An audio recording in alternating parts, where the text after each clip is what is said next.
Flavite, vamos? Vamos, Flávio, querido, você está aí, Flávio? Tô sim, Caio. Tô com uma pergunta aqui sobre alguém que comenta o fato de você ter colocado no Facebook, enquanto viajava, um texto, e que eu vou ler exatamente como ele está falando aqui antes de explicar. Ele diz o seguinte: olha, Caio, enquanto você estava viajando, postou um texto falando sobre a sexualidade, afirmando que essas questões e seus derivados são as que ocupam a maioria das perguntas, e que você entende que isso está muito presente na mente humana. Eu sou jovem, homossexual e gostaria de perguntar uma coisa. É normal a questão da minha sexualidade, dúvidas, perguntas, desejos, entre outras coisas, ocuparem a minha mente? Eu sempre vejo alguns vídeos sobre a questão da homossexualidade, ouço palestras, debates, etc. Vou à igreja e a todo tempo acho que os pregadores estão falando de mim. Por favor, me diga, isso é normal? E se não for, como eu me livro disso? Olha, em relação ao que você chamou de se é normal ou não ficar na sua mente com esse tema o dia inteiro, eu lhe diria com certeza o seguinte: claro que não, porque a sua vida é uma vida totalmente anormal em relação ao tema, por exemplo. Número 1, é anormal o fato de que você frequenta um ambiente religioso aonde só se fala nisso e cada vez mais disso. É impressionante como os pecados religiosos são todos os pecados da genitália. E praticamente fora da genitália não se consegue pecar, só se peca com o pinto e com a pepeca. E aí se peca muito com esses dois. Fora isso, a língua não, a mentira não, nada não. É por aí que se peca. Nem a corrupção se peca tanto quanto se peca com o pinto e a pepeca. Nem matar, às vezes, carrega esse peso violento. Com certeza, a violência conjugal nem de longe se inclui nessa lista tão fixada no pinto e na pepeca. Então você cresce num ambiente desse, meu Deus, você e a torcida do Flamengo toda que estejam lá dentro só pensam naquilo. Você tem uma segunda coisa, um agravante: você se confessa homossexual. Ora, num ambiente onde só se fala disso como coisa vinculada ao diabo, ao inferno, aos demônios, à pombagira, ao encosto e a tudo que não presta, ou então as escolhas mais safadas, mais sacanas, mais neroficadas, mais caliguladas, mais perversificadas, conforme o pior da Roma indescritível, é atribuído a alguém que seja o homoafetivo ou tenha tais tendências, não tem como o cara ficar normal num ambiente desse. Se o heterossexual acaba virando homofóbico ou acaba ficando, no mínimo, um machista, quanto mais o homoafetivo, o homossexual ou o conflituado, que não tenha definido a sua identidade, comece a dizer: meu Deus, essa coisa que eu sinto por lá de cá é do diabo, e se eu der lugar a ela, eu vou apanhar até não poder mais. Como pode ser normal o pensar de um indivíduo desse, criado nesse ambiente, tendo dentro de si esse conflito, meu amigo? É claro que não. É claro que você vive uma exacerbação desses temas. Se você não tivesse sido criado nesse ambiente onde a homossexualidade, a homoafetividade são tratados com essa insistência, com essas categorias e com esse nível de tão pesada e eterna punição para o indivíduo, certamente você pensaria nisso com outras categorias. Você iria provavelmente estar levando em consideração muito mais o sentimento do seu pai, da sua mãe, a interpretação dos seus irmãos, como é que a família iria se sentir. Talvez você estivesse pensando muito mais em como é que seria você daí para frente, no seu ambiente de trabalho, no que você teria que enfrentar ainda dos preconceitos que estão presentes na sociedade. Talvez fossem esses os seus conflitos, mas nada que tivesse a ver com o diabo, o demônio, possessão, inferno, pombagira e todas essas coisas que são de um peso incomparável para a mente de um ser humano. Não dá para a gente comparar a pior situação social com essa invasão de natureza espiritual e de destinação escatológica infernal que se atribui a um indivíduo que tenha sequer esses sentimentos no coração. Então, não dá definitivamente para dizer que você é anormal quando pensa tanto nisso, porque um cara vivendo nessas circunstâncias, anormal seria se conseguisse passar sem nem registrar o que está acontecendo. Seria sinal de uma outra coisa, de uma outra polarização perigosa.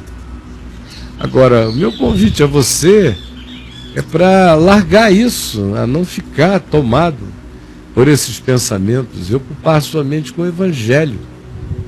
Se você não ocupar a sua mente com o Evangelho, meu querido, você não vai suportar esse negócio.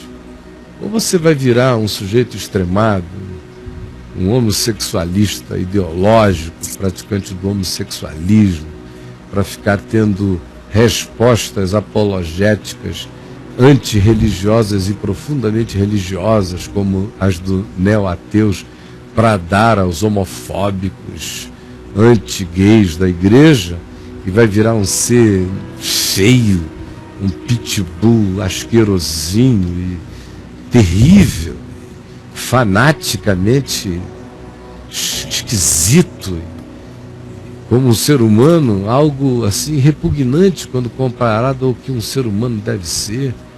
Então, ou você anda para essa linha, ou então você vai entrando num processo de fragilização interior, vai ficando cada vez mais culpado, cada vez mais depressivo, vai viver a vida com aqueles sentimentos autodestrutivos que vai jogar você camufladamente, escondidamente, cada vez mais profundamente para a promiscuidade homossexual, porque você não vai querer que ninguém descubra, e você vai fazer tudo isso de sexta para sábado com parceiros irregulares, sem camisinha, vai ser fruto do desespero de um tesão promíscuo, que só vai ficar cada vez mais piorado, cada vez mais viciado, cada vez mais inafetivo, cada vez mais angustiante e potencialmente cada vez mais suicida, porque vai surgir dentro de você uma culpa cada vez maior, enquanto você continua a ser aquele cara que está ali dentro, sem que ninguém saiba quem você é, como milhares que estão me vendo são.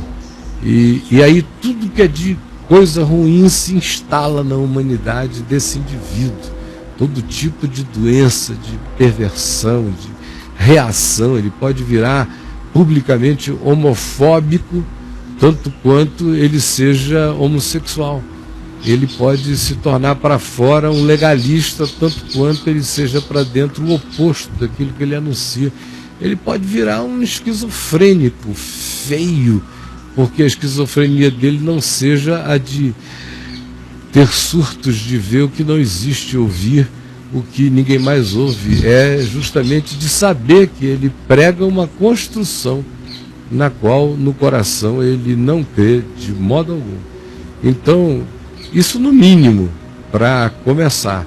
De modo que o que eu digo a você e a todos os demais é exatamente isto aí. Não dá para a gente viver nesse extremo, porque não há saúde possível nesse extremo. Você veja que nos dias de Jesus havia homossexuais, como sempre houve, de todos os lados. No Império Romano, meu Deus, todo bom general era um bom homossexual, praticamente.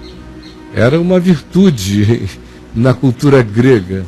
Se entregava uma criança para um grande mestre para que rolasse, entre outras coisas, a cultura educativa e pedagógica da pedofilia.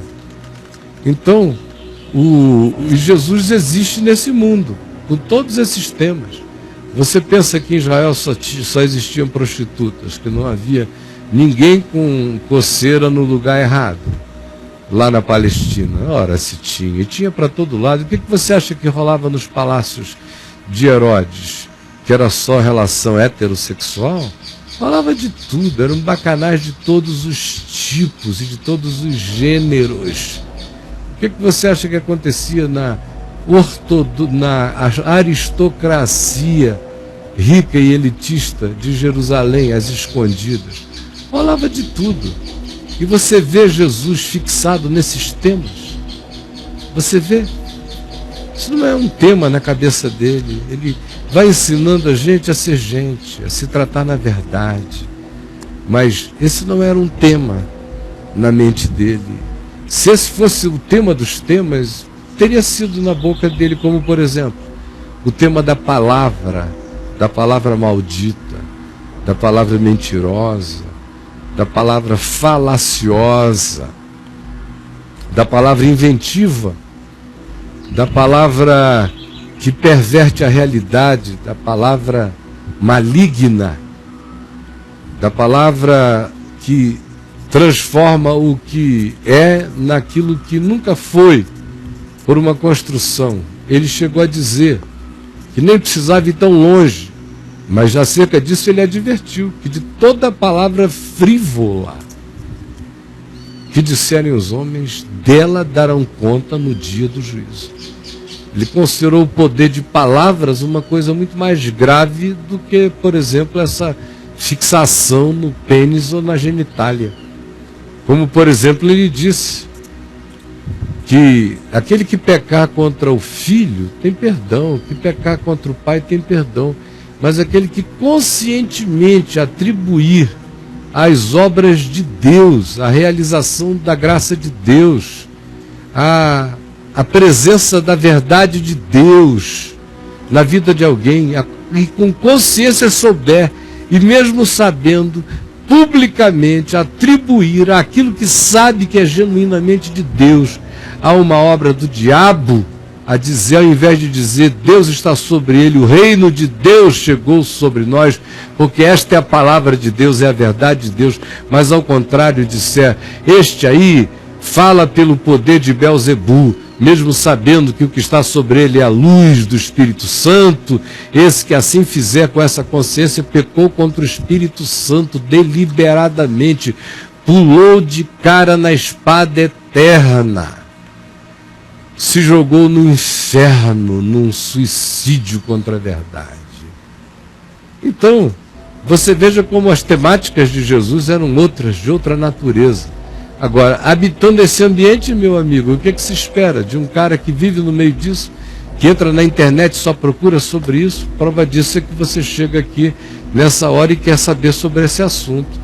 Enquanto você estiver intoxicado dessa doença, desse veneno, desse falar, e você só ouvir isso, ao invés de acalmar a sua mente e ler coisas que vão ensinar você no Evangelho, você continuar nesse passo, a sua mente vai entrar nesse processo, cujos poucos resultados, de muitos tantos que eu aqui omiti, podem acometer você para o seu mal.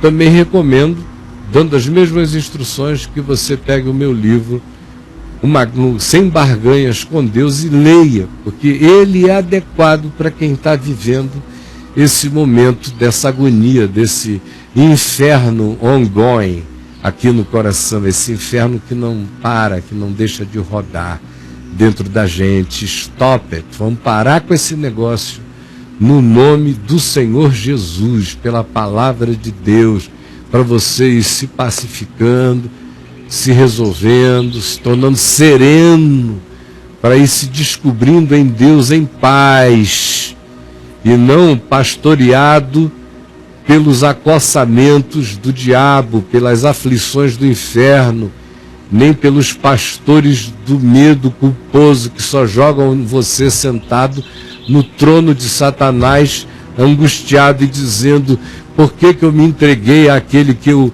repudio mais?